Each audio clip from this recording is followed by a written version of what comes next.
This is Trend Following Radio, where great thinking comes alive. Nobel Prize winners, legendary traders, best-selling authors, and the pros that know what drive us irrational human beings. I am your host, Michael Covel. Not filtered, raw, honest. That's my passion.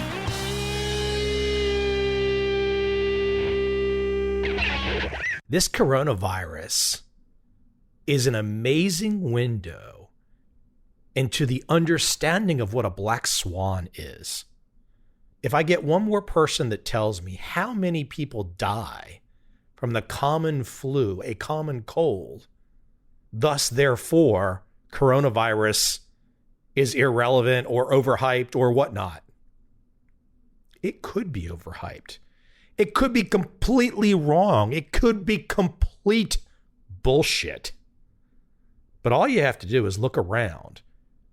Look around the world at China, the situation on the ground, the spread to Korea, the spread to Japan, the spread to Iran, the spread to Italy, the wholesale canceling of flights.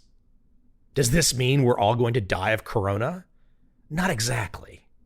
But then again, who the hell knows?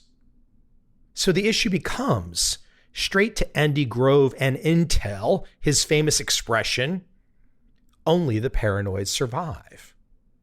Can you spend a little time to make sure that you survive? Or will you just always assume that somebody will take care of you and everything will be okay? This is a damn good question to think about in terms of your life and the markets. And I got to tell you, when it comes to the markets, if you're remotely concerned about black swans, those unpredictable things that pop out of nowhere, pretty much like Corona is, trend following is where you should be. The trend following mindset is where you should be. Where do you start? Simple. Buy my trend following book. Oh my gosh, I can't believe you just pitched me to make some money. Oh, shut the hell up. It's 220,000 words for less than $30. And I guarantee you're going to walk away with an insight, many insights that you did not expect for exactly the kind of time that we're living in today. That's my warning, my corona warning, to get all scared, to go shit your pants. No, please don't shit your pants. But look, seriously, back to that great expression, only the paranoid survive. Today, I want to jump into two of my prior monologues that I really enjoyed, which are great insights, which go right into the headspace of where I'm talking about today. But you could say they go into the headspace in a tangential way. It's all connected. Clearly, I have a path on this podcast. I like to go a certain direction. Even if the topic areas are wide, the direction is clear. First, a little monologue episode where I jump into trend following and the Jeff Bezos way, the Jeff Bezos mindset. A great reminder, especially for, again, a time like this. My second best of monologue that I want you to re-listen to, the flow state. Mihaly Csikszentmihalyi, the professor known for the flow state. Now, he's not on the show today. He's actually quite a tough listen. I mean, I love the guy. He's great, but his accent is really tough. One day I will get him on, though. But in this monologue, I dive into his thinking, why it's so damn important. Because even if we are in the middle of corona helter-skelter, the end times coronavirus, you still got to live. At least until they take your breath away, you're still alive. And if you're alive, you need something to feel good. And to feel good, finding that flow state, that certain chemical state in the brain where everything is just aligned and you're on fire. I love that. And this episode today goes right into it. Without any further delay, let's jump right into first a Jeff Bezos trend following perspective, followed by Mahali Csikszentmihalyi, and a little flow state.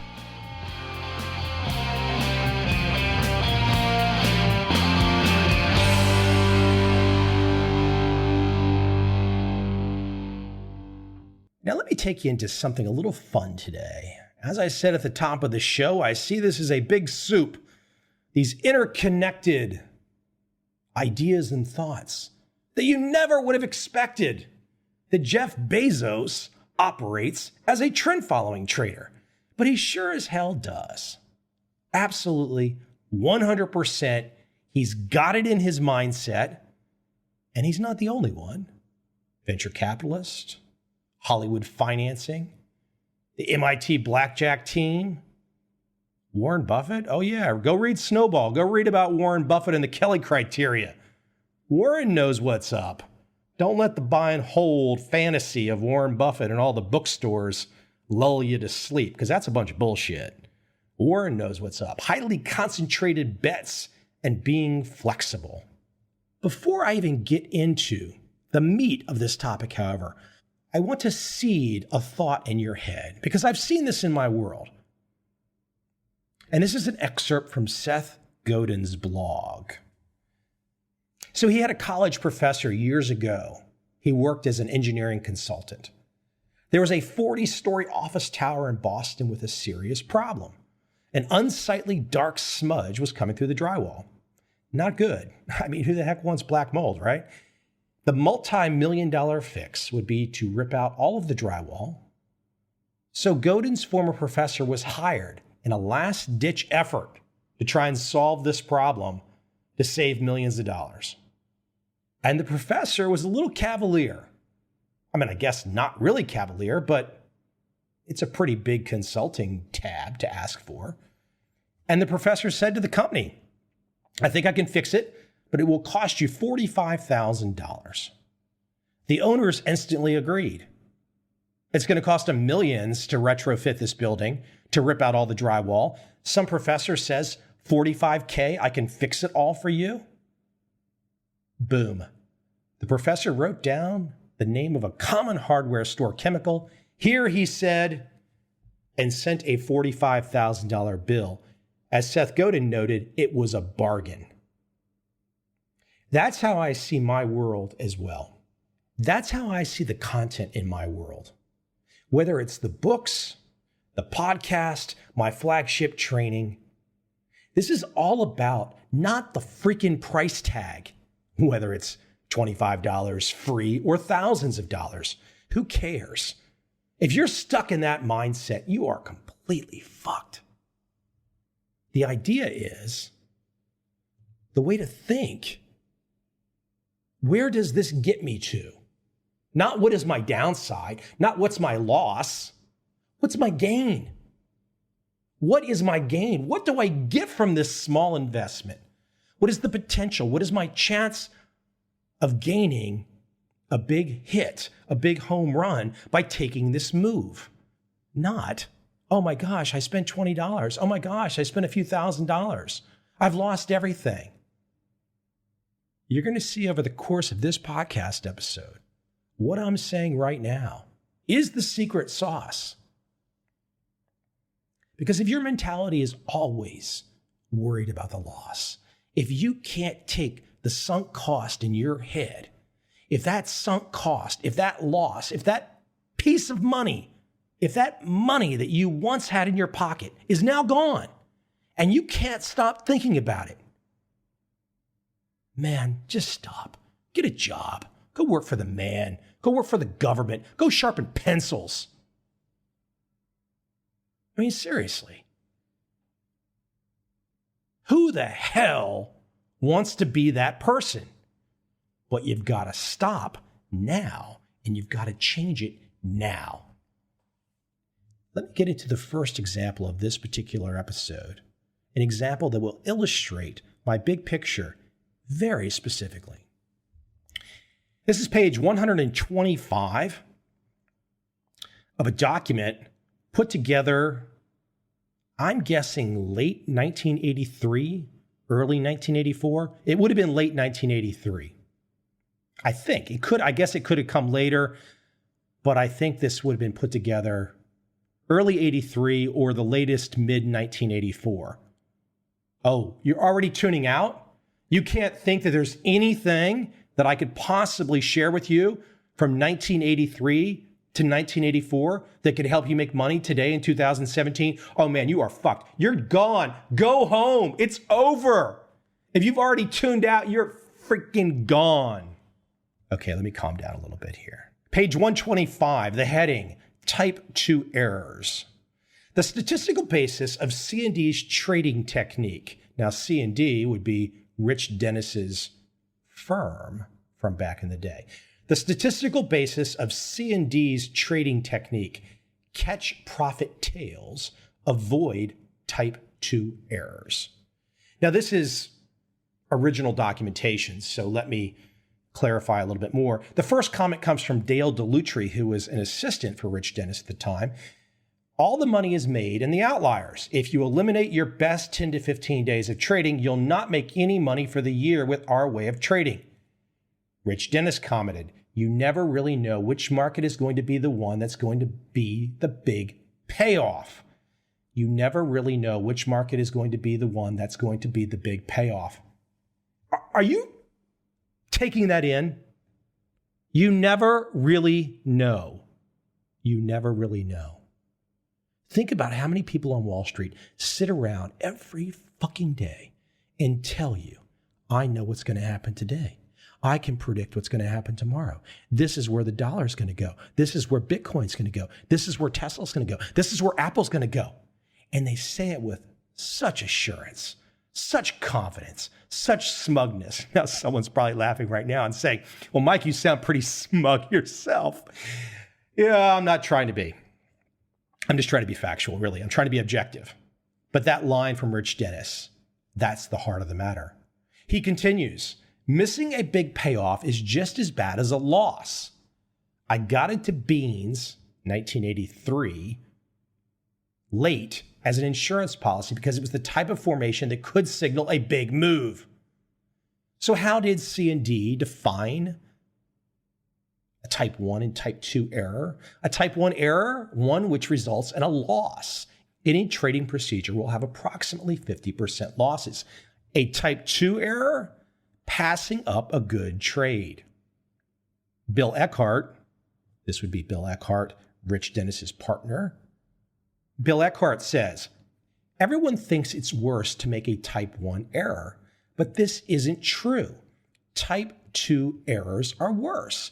This is what you really have to watch out for. With type 1 errors, you have protections, stop losses, money management, etc. Type 2 errors are not inevitable. One's whole year tends to be 3 or 4 good trades. If you miss one good trade, your year can go from good to bad. If you miss an important profit, it's a lot worse than making a bad trade. Don't let a major trend in a market get away from you. This can outweigh 100 little trades.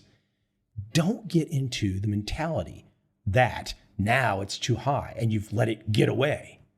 If the market is 3 to 4 ATR from the ideal buy point, you want to execute a defensive mover to get in. Now, of course, taken out of context, one particular page in the original Turtle Notes only tells you so much. But the type 1, type 2 error, that type of thinking, well, that's right back to the sunk costs with the professor and Seth Godin, or someone acquiring powerful information that could help them to do better in the markets.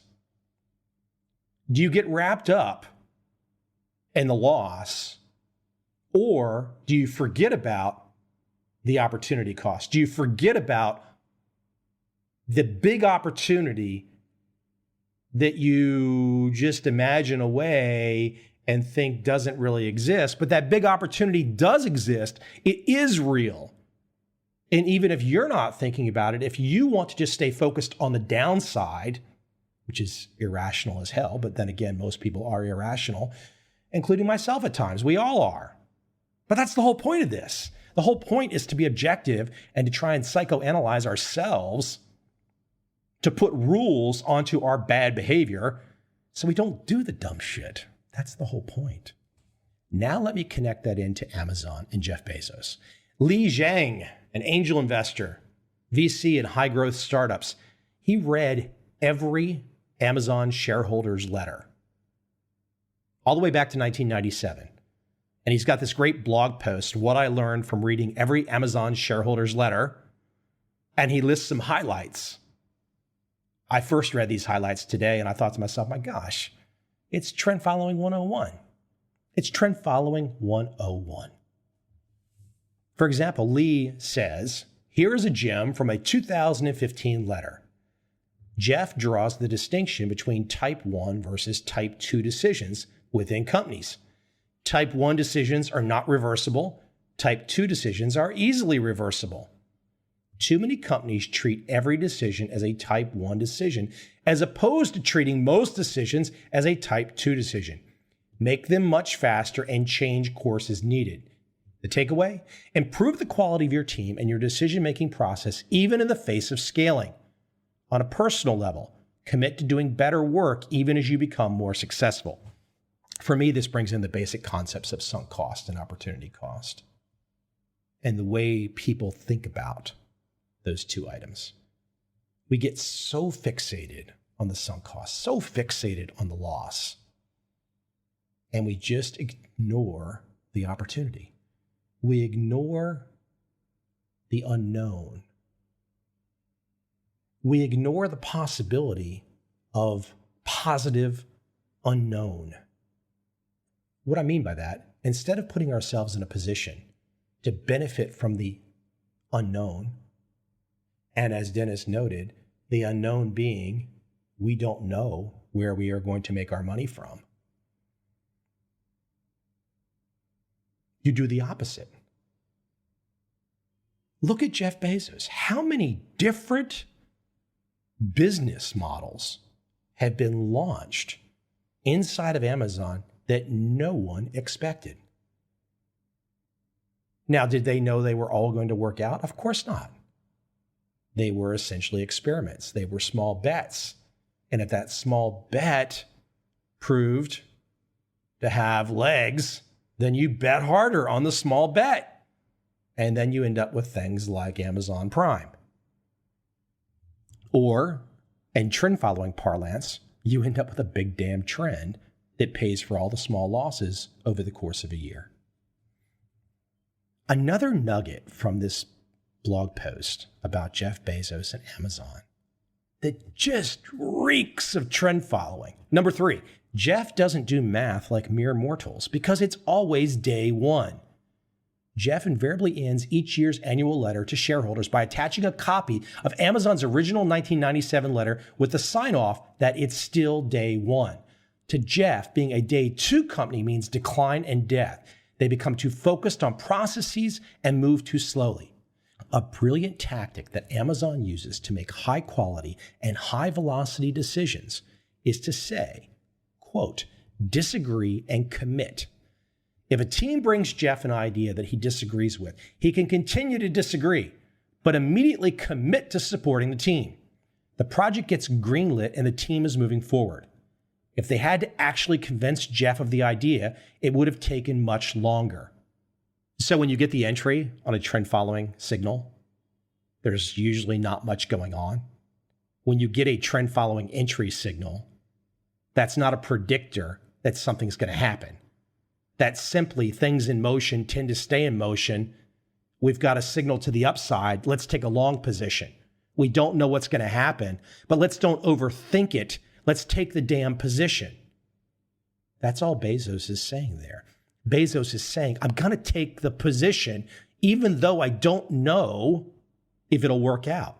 And if it doesn't work out, what does he do? He cuts his losses. If the trend doesn't work out after you take your entry signal, what do? You cut your losses. It's the same damn thing. It's the same damn thing. So cool, right? I did not know that Jeff Bezos had this whole philosophy. I appreciate that Ryan Lennox sent me an email this morning turning me on to this blog post because he knew what was going to happen once I read it. Continuing. If you are rapidly scaling into a large enterprise, you owe it to yourself to read the entire 2016 letter. Here's a snack from that letter. Here's a starter's pack of essentials for day one defense: customer obsession, a skeptical view of proxies, the eager adoption of external trends, and high-velocity decision-making.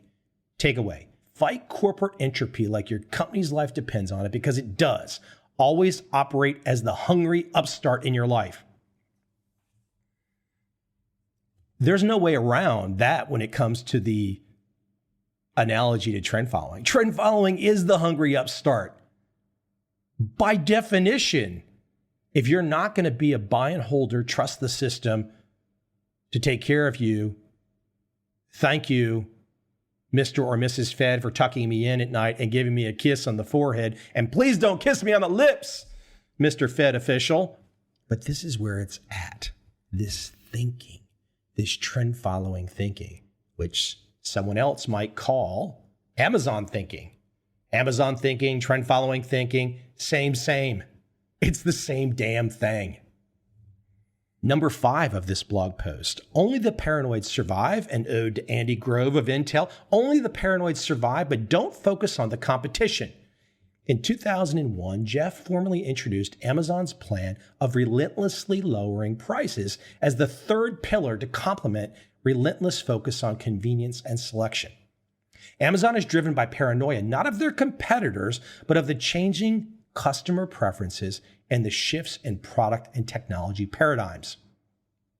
In 2006, Jeff talks primarily about the importance of making bets that are tiny in the beginning to avoid, quote, innovator's dilemma, end quote.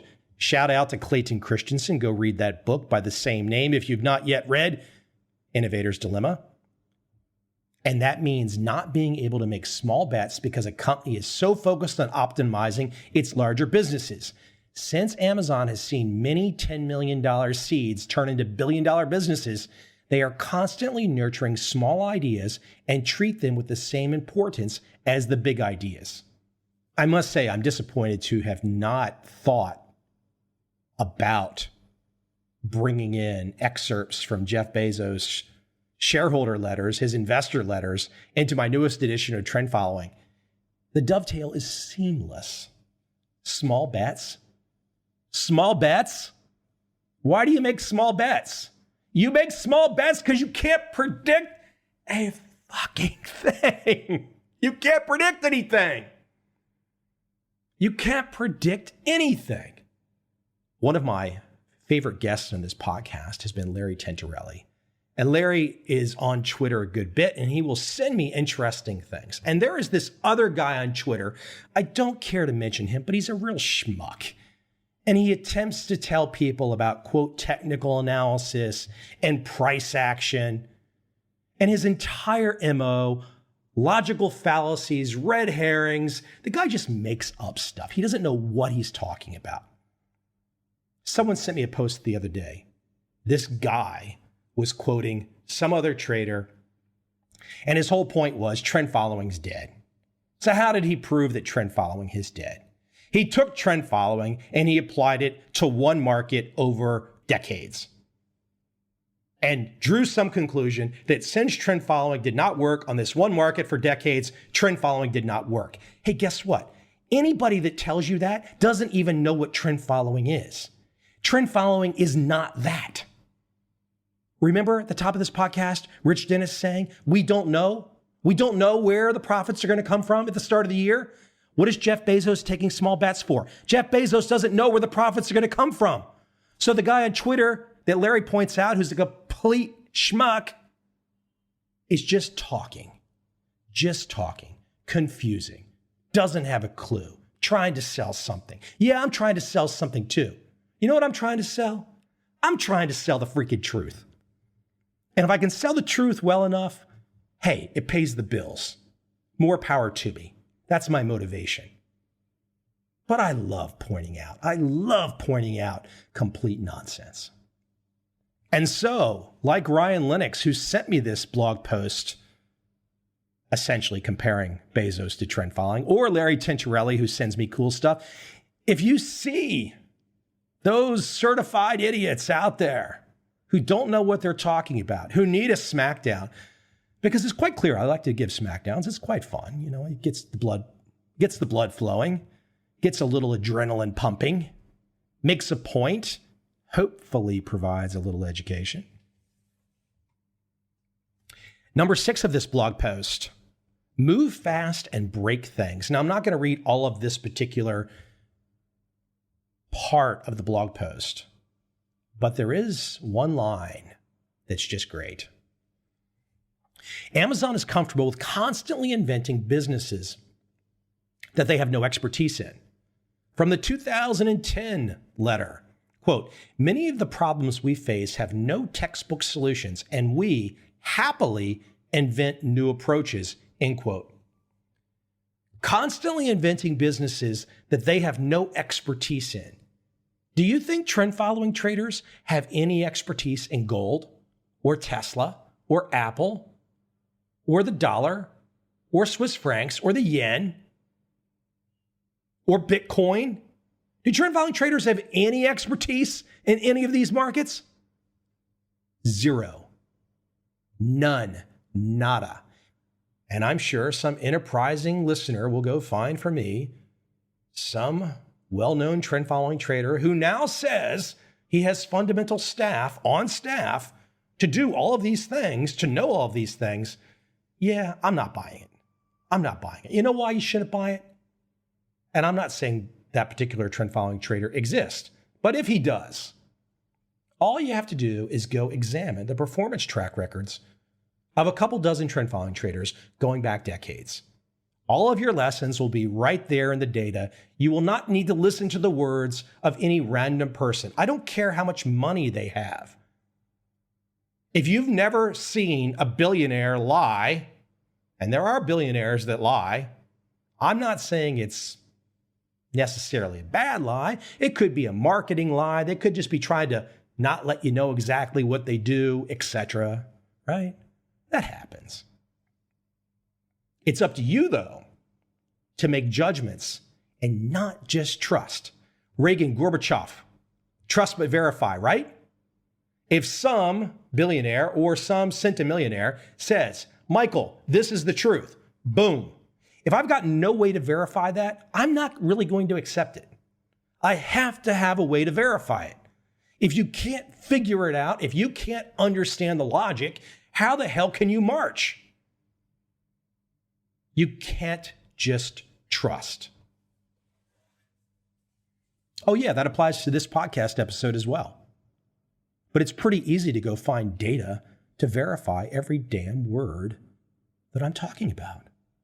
You can look at the track records of trend following traders. You can look at the results of Amazon.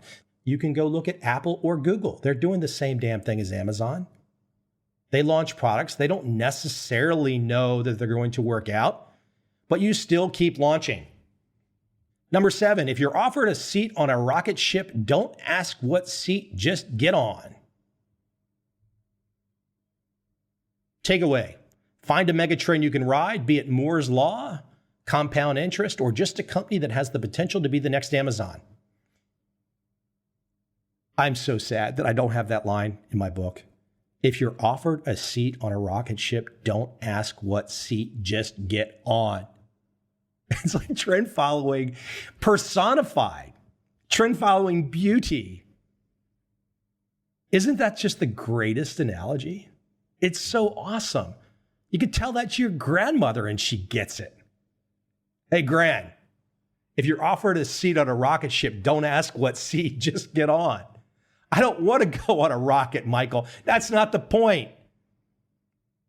And she will get the point. Your grandmother will get the point. If you're offered a seat on a rocket ship, don't ask what seat, just get on. If the trend is taking off in whatever market, just get on. You know, the more time that passes as the internet unfolds, and I'm a guy who's been helping people online since 1996, so I've seen it all.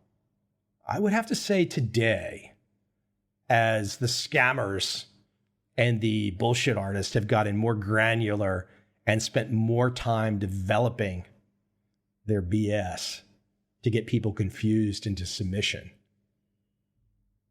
that message overrides all of the other messaging. If you're offered a seat on a rocket ship, don't ask what seat, just get on. If you want to learn anything in life, whatever the topic is, just put that. Just take the rocket ship line, don't ask what seat, just get on. Put a holster on your side hip, put a holster, like a gun holster, and just insert that line into the holster. And every time someone comes at you with nonsense, just pull it out. Read it, either to them or to yourself. And you're just going to have your answers. You're going to know what's up. They're going to know what's up. It's the ultimate truth laid out in all of its clarity.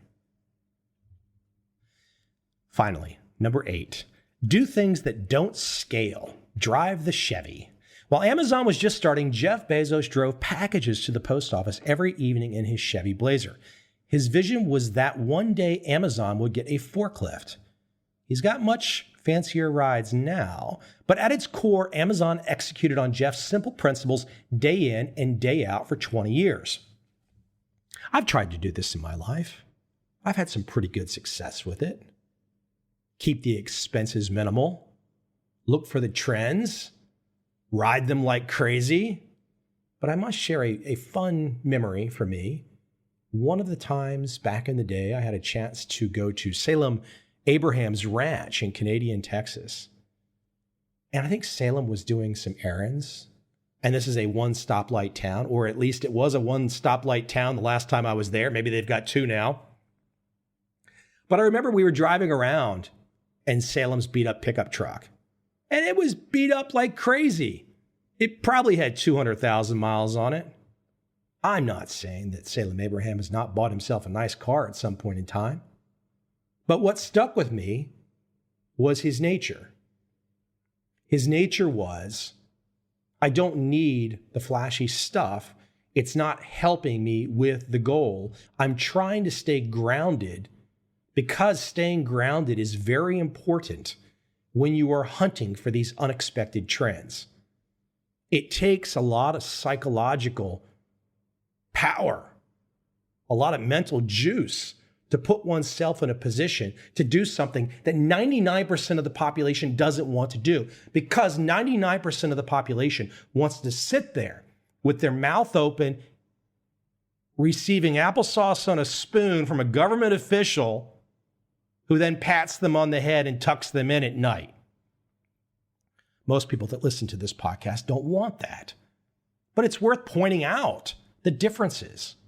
And so there is something to economy, to being a spendthrift if you're going to chase trends. Because spending money doesn't make the trend come. Oh yes, spending money, for example, if you're in Jeff Bezos' situation where you are outlining a small bet, that's one kind of spending money. Investing in the small bet, trend following traders are doing that too. Taking a small bet is not, quote, spending money. It's not what I'm talking about. I'm talking about the people that just blow through money and don't have the capital to play the game when the game finally comes. I love, love, love that you can take trend following and Jeff Bezos and again, throw them into that big bowl of pho and end up with something that just works. It just works. One last thing, I can guarantee you, if you don't think like Jeff Bezos, if you don't think like a trend following trader, it's quite okay. This is tough stuff. I'll agree. But if you don't think like that, if you don't have it in your blood, you're going to be average, maybe below average. You've got to be outside the damn box if you want something different in 2017. If your entire world right now is governed by groupthink, by the latest Facebook post, if you're scared to say something, if you're scared to do something because how the crowd might judge you, you're done, you're toast. Don't listen to this podcast. I'll drive you crazy. Just tune me out. You don't want to pay attention to something like this. Just get in your little bubble and have a chill time. I'm not saying the little bubble's bad. I mean, plenty of folks just want to have an average existence. That's not what this podcast is about. This podcast is about pushing the envelope of powerful information to get you, to get myself, to get us all going in a direction where great things can happen. That's my only goal.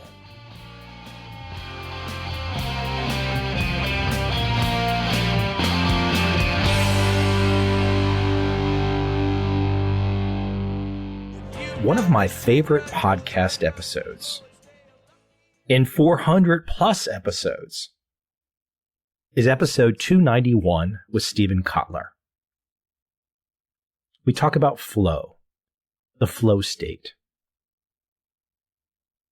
You're not familiar with flow? Today you will learn more. Today you will walk away with a good understanding of the flow state and why, no matter what, the money, the success, the power, flow is what we're all after. And you can't buy it with money. No way, no how. You have to get to the flow state. Stephen Kotler has done some great work, but even he would say, there is one man, the leading authority on the flow state. Mihaly Csikszentmihalyi. Check out his TED videos. Check out anything you can find about him. I've tried like crazy to get him on the podcast. Maybe I will get him. But I've been a patient man for a couple years. So far, no luck. He does not give many presentations. I have found very few. But his early work in the flow state is mission critical. I would like to play an excerpt today from Mihaly Csikszentmihalyi. I hope you enjoy. What occurred to me when I read the title of this conference here, Happiness and Its Causes, I suppose what we are doing here in trying to interpret what the causes of happiness are, it seemed to me that there is a very short answer to what the cause of happiness is. And the answer is that the causes of happiness are sitting here. Each one of you is sitting in a chair where the cause of your happiness is sitting before you. In other words, we can't really tell you, nobody can tell you how to reach happiness except yourself.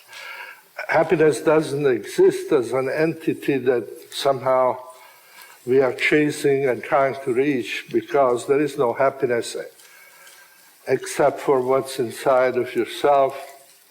And nobody can really make you happy, just as in many ways nobody can make you unhappy either. But then the question, of course, becomes, okay, if each one of us is responsible and in control of their happiness, how do you get it? Because unfortunately, not everybody is happy, in fact. Even though all the surveys show that most people are above a kind of middling level of happiness and very few people are completely unhappy, the fact is that very few people also are really as happy as they expected to be or could be. So the question is about the causes of happiness is really, how do we make it possible for ourselves to feel this level of fully living that has been called happiness from time immemorial. People distinguished between being fully alive and feeling depressed, feeling anxious. And there is a level of experience that we all recognize as being, okay, seems to be happy. And it's represented in many forms. The dance and songs that preceded this more boring lecture is an expression of happiness, trying to express something that we all recognize and we all would like occasionally to experience. There was a poet you all heard about, Dante Alighieri, who in Italy wrote one of the most famous epic poems called the Divine Comedy. And he wrote once, this is 700 years ago, so a long time ago, he wrote that people really feel that any living thing feels most fully alive and enjoyed living when he or she is able to express who they are. They can express what they feel, what they would like to feel, and they act that out. And the expression of life, in a sense, is what we would call happiness. It's what we are, when we are fully expressing our strengths, whether the strength is a strength of creating beauty or a moral strength or a physical strength, somehow we are able to say, yes, this is who we are, this is what I am, and this is what I can do. And when you are able to do that, you experience something that makes life suddenly matter, that you feel that, yes, this is what I'm supposed to do, this is who I am. Now, that realization is one that came to me partly from my own experience of World War II, which I spent in Europe, which made me aware that some people, even under the worst circumstances, seem to maintain their integrity, their purpose, their joy, whereas others, once they lose their supports of financial well-being or status, or their property is lost, they kind of crumble and they become empty shells in many ways. They become bitter and unable to function. So I became, as a child, already interested in trying to figure out what makes the difference between people who have an inner strength or habits that they have cultivated in their lives that make them able to enjoy life regardless of the external circumstances, and those who survive essentially by leaning on the supports that their society provides them, and once those supports disappear, they themselves are helpless. When I started psychology, I became interested in answering those questions, and what the kind of result was what I tried to present in 18 minutes from now, although it took me about 40 years to get here, but anyway. Flow this is a kind of a summary of what I tried to say in the past few minutes, that you can live either as a pawn of external forces, or you can live, you can master your own destiny to a certain extent. And this act of living under your own control rather than being pulled by the strings of fortune and fate, that's what I call flow. And this is something I simply learned by talking to people who seem to have some passion about life that differentiated them from everyday people. And I call this flow because the people themselves started talking, when they described how it felt to be truly alive, to be completely functioning, they used the metaphor of being like carried by a river, carried by a current, and feeling that there is no necessity to worry or make choices because you are carried on by a force, almost internal force that works outside. And as I say, this happens in when we sing, we dance, as happened just a few minutes ago here, when we do sports.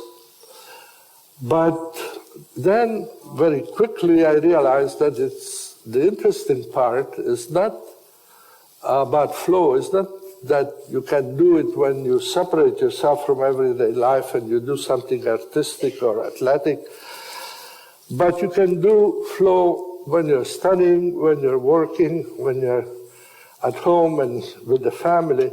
And that's really the best application of flow, is how you can use it in everyday life. Now, but today I will talk about our work with athletes and artists because that's where it's easier to see what flow is about. So the first, let's see. The first condition of flow is that you are focusing your attention on a very restricted field of stimuli until you get fully concentrated and completely involved. Now, that is in contrast to what happens to us in everyday life, where there are distractions constantly pulling and pushing on our attention, with the fact that to the extent that we lose control over our attention because we have to move it, we're pulled by outside forces or stimuli. I mean, just the cell phone or the traffic on the road or whatever, or the telephone or the people who stop us at work. And all of that results in our diffusing attention, but more importantly, of feeling that the control over our life is being taken over. And now this, so in games or sports, you get to the point where you can really focus for hours, sometimes like in chess, for instance, where you can spend half a day without having to change your focus.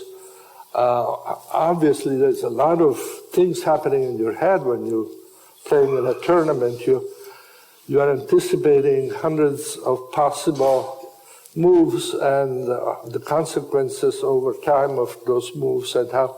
So you are very active mentally, but you are concentrated. And as it says, you could, in fact, we had people for whom the ceiling fell off and they didn't notice until afterwards, and the people were cleaning their jacket from the plaster that fell down.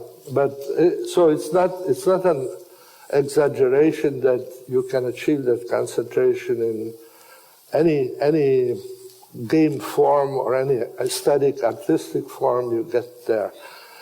In everyday life, we would like to have this too, occasionally at least, but it is much harder. And the question is how to organize life so that you can have that concentration in every day. There comes a point when you are no longer focusing attention consciously. You are simply, the attention gets so involved in the activity that it moves by itself without conscious control over it. That's, for instance, this rock climber who's up in Yosemite in California. He's saying that, you get to the point when you forget that you are climbing. You feel that you're part of the rock, you're part of the winds that are blowing and the sunshine, and all of this is, you have a role of trying to move up, but you are doing that because this is what you have to do if you want to experience this feeling. And you are in harmony with what you're doing. You're not under obligation. It's an inner feeling of being part of this activity. The other thing is that people say that when you are so involved in these activities, you are not worried anymore about things that could go wrong, because, as we'll see later, you are prepared for it. The flow experience rarely happens by itself. It's the culmination of having prepared yourself in some way or the other, either by learning music or by climbing or by, in this case, for instance, this is a former student of mine, Susan Jackson, who teaches here in Australia, and she has interviewed many Olympic athletes. Cyclists are her favorite. And here is this peloton moving together and being able, the chances of falling or interfering with each other are there, but you don't feel them because you said, okay, I learned how to do this, I'm good at it, and now it's going by itself. And people say climbing a rock like the ones before we saw I feel safer there than trying to cross an intersection in a big city where I don't know, a taxi driver may run into me or whatever. Here I'm in control. I have my life in my hands, so to speak. Then you get to the point where your attention is so taken by what you're doing that you really start forgetting yourself as a separate person. For instance, one of the first professions we studied where flow seems to be very widespread is surgery. Surgeons usually, if you ask them how does it feel to do surgery, they find analogies from sport. They say, oh, it's like skiing a lot, or it's like sailing, or it's like whatever sport they know about, they use that analogy to describe surgery because it requires this great concentration and very, very fine muscle coordination and holding the scalpel and so forth. But you're not aware of anything else. You're not aware of the problems you have as a citizen, as a father, as a mother, as a whatever you are in other roles in life. Now you are simply there purely as a surgeon who has a difficult task to accomplish. The other thing is that you forget time. Here is a disco dancer describing how it is to and this description is very common, actually, that in retrospect, when you look back on what happened, it seems like just a few minutes. What you did lasted a few minutes only. But while you're doing it, you are not even aware of time at all. It's not an issue. You're just moving along with what's happening. That's partly why we call this the flow experience. And when all of these conditions are present, the activity becomes autotelic. And autotelic means that the Greek word, two words, auto means self, and telos is goal. Autotelic, the goal is just to do the activity. You're not concerned about even succeeding or getting paid or any of those things are Even the surgeon gets paid a lot of money, of course, and has a high status, but the fact is that unless the surgeon experiences flow, he will soon become sloppy and uninterested in doing the best of what he's doing if he's in it only for the money. But usually surgeons begin to find in precision, excellence of performance, the goal, not in what happens after and however much money they may make as a result of it. Here is, for instance, a quite well-known American composer who also trains young people to play in orchestra. And this is what he says when I asked him, what do you tell young people about what they can expect in the future as musicians? And this is what he says: don't expect a damn thing, do it because you love it. And that is a definition of being autotelic. And the goal is to just do it because you love it, and then hope that you can make some money out of it if that's how you want to make a living. These are the conditions for flow. Now the question is, how does flow happen? Okay, one thing is that flow occurs not when you have a long-term goal. The long-term goal is necessary often, but that's not where flow comes. So flow comes from being able to do right the next thing. If you are playing a musical instrument, you don't play it in order to get to the end. You play it for the next note, the next chord. And then when it's over, when you finish, you say, gee, I wish it would continue, but the song ends, but you don't play it to end. And the rock climber here again says that climbing is, you have to decide every move what the next move is, and that process of deciding, do I put my fingers up here or down here? It makes a big difference. Here you have to pull yourself up and spend energy. Here you don't go as far up, and so you have to decide which is the best way to do the next move, and that is very important. Then after the goals is you get feedback to what you're doing, you hear the music you're playing, or you notice that you're still on the wall instead of falling down the rock. You're still there, so that's good feedback. And then the final condition, which is very important, is the balance between what can be done and what you can do. That is what the challenge of the situation and your ability to meet up with it.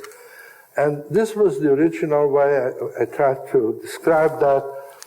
You have skills going this horizontally and challenges vertically. The flow occurs in that diagonal when the two are in balance. Since then,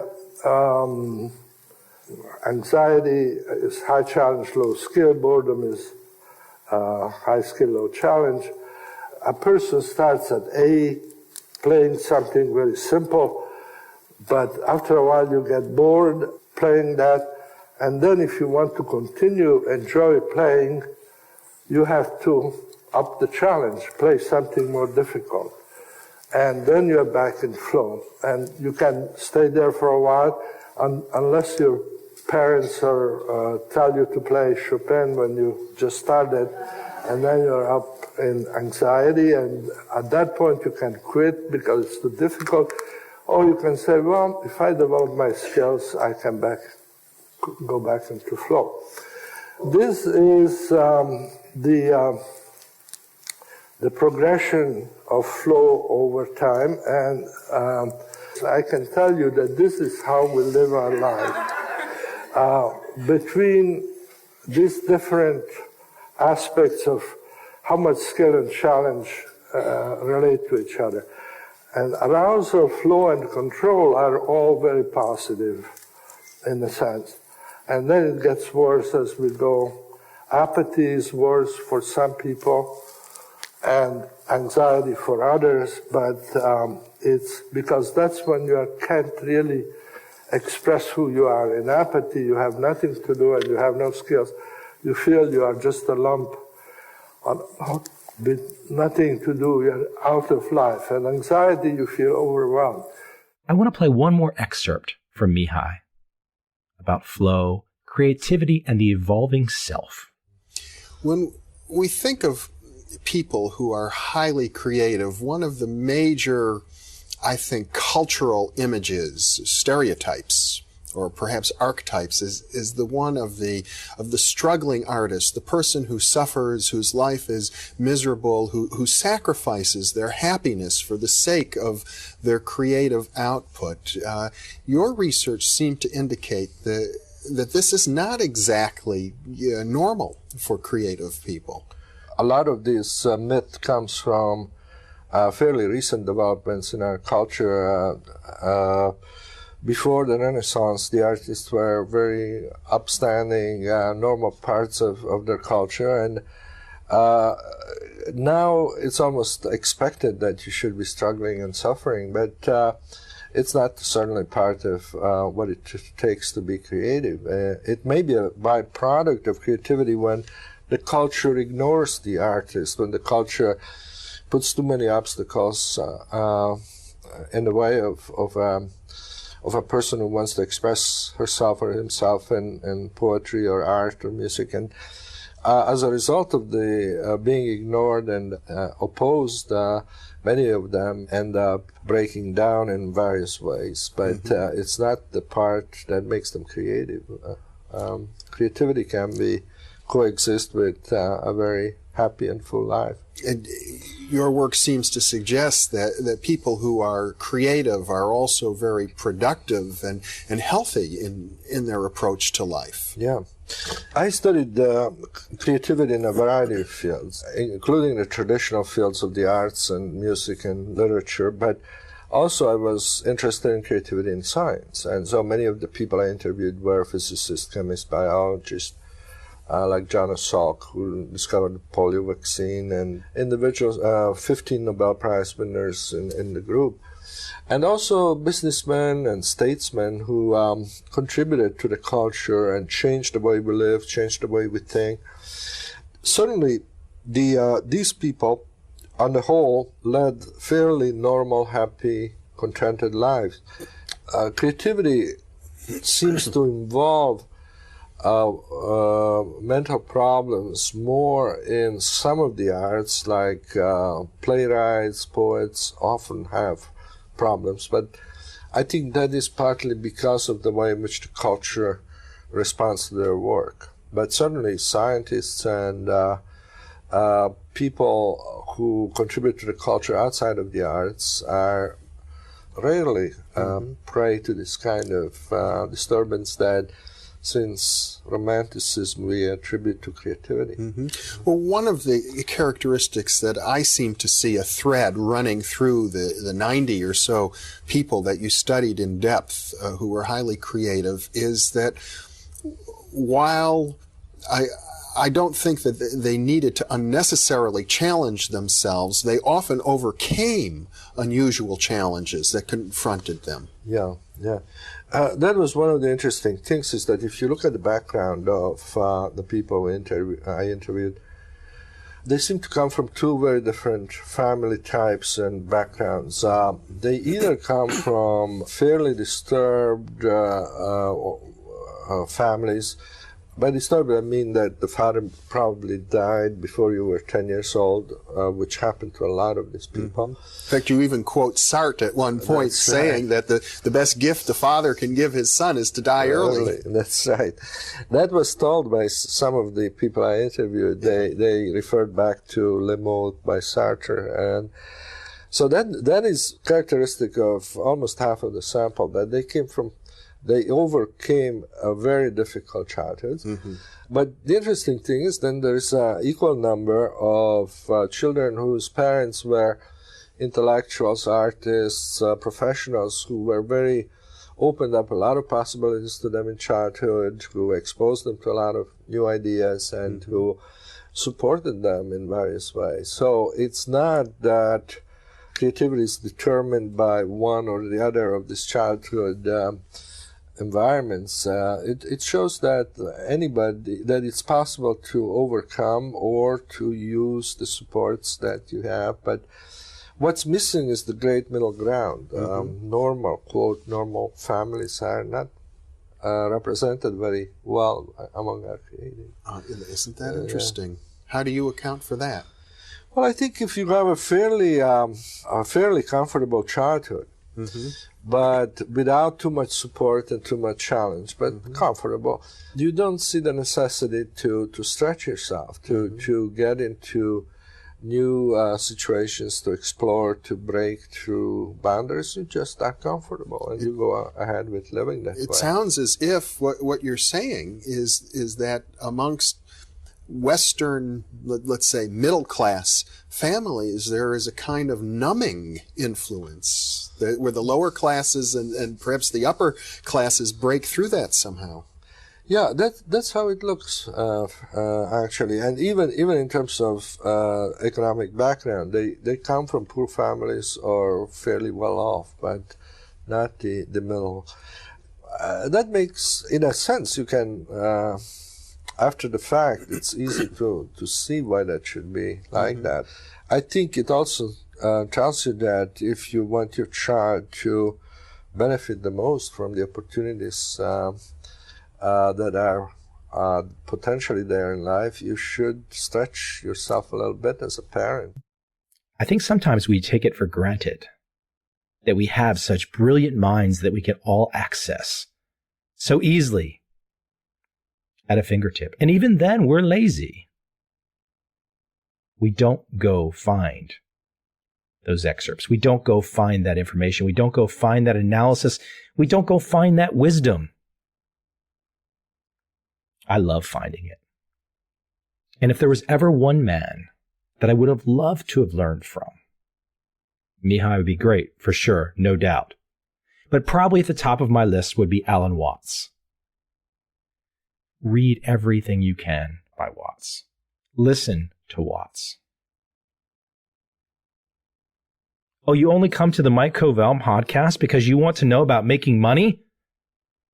You want to know about trading? Let me ask you a question. Have you noticed that trading psychology, the emotional state, Daniel Kahneman and his Nobel Prize, have you happened to notice how important this is to making money? You can have all the rules, but if you don't know about the flow, and you don't know about the moment of right now, you're going to go in circles and you're never going to get to that reward you're chasing.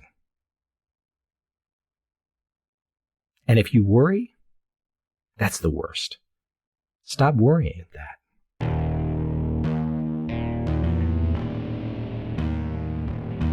I see a time when those awake will understand how to make money in up, down, and surprise markets. Whether new trader or experienced, college student or financial advisor, protecting against a crash or just trying to make a lot of money, Trend Following offers everyone an answer in uncertain times.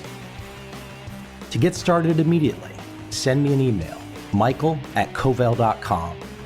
I will send you the right trend following steps to take along with my free video. But if you want to buy and hold, trust the government and trust Wall Street, this is absolutely not for you.